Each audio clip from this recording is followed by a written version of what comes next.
This 1 Degree Outside video is brought to you by the Topsfield Fair.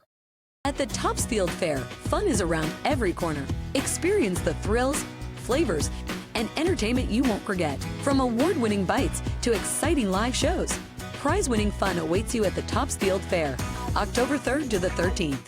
Tuesday Insights meteorologist Danielle here. Did you catch the full moon rising last evening? Not just a full moon, a Harvest Supermoon. This shot sent in from Sam from the West End in Boston, Massachusetts. Gorgeous. If you missed it, no worries. November and December actually both feature a supermoon, and the one in November will pass a little bit closer to Earth, so may appear even bigger and brighter than last evening.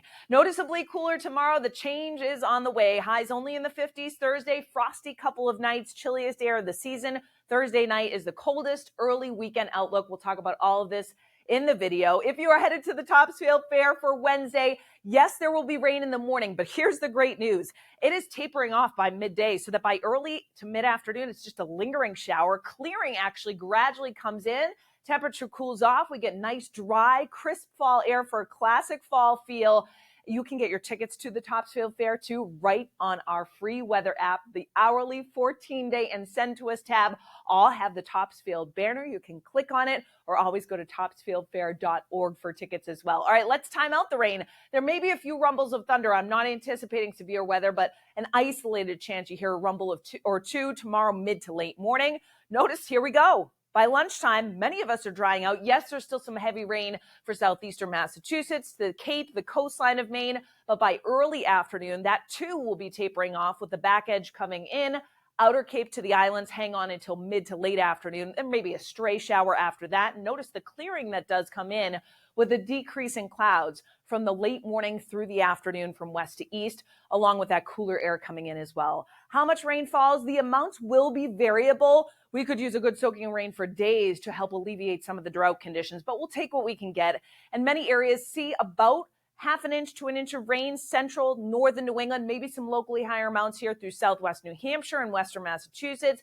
A lot of the remainder of the region, maybe about a quarter to 3/4 of an inch of rain, although we get some of the heavier downpours, and that may add up the totals just a little bit, but that's what I mean by variable.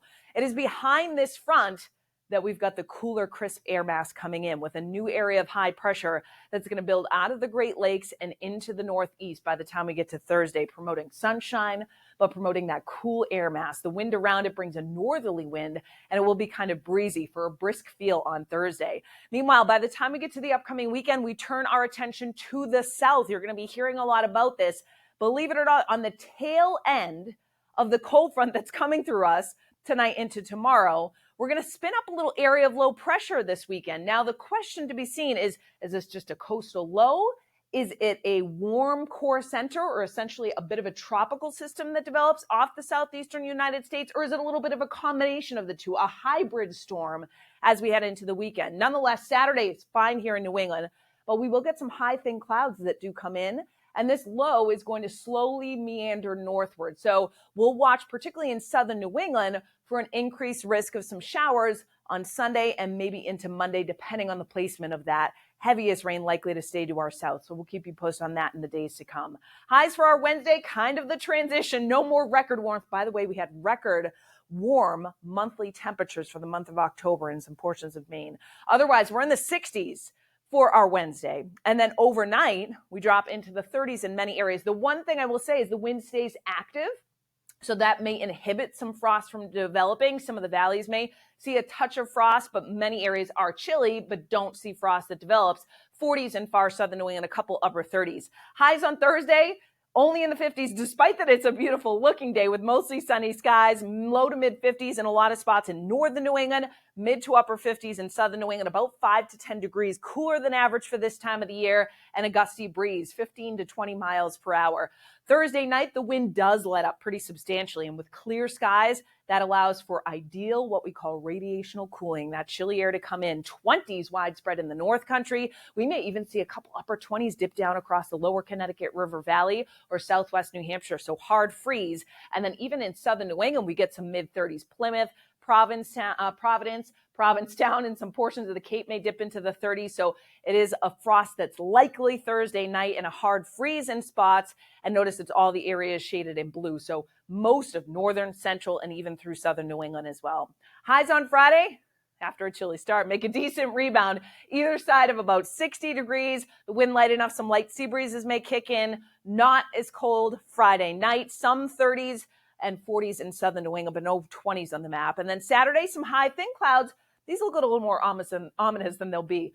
Thin ones, the cirrus clouds high in the sky may filter the sunshine a little bit in the southern half of New England.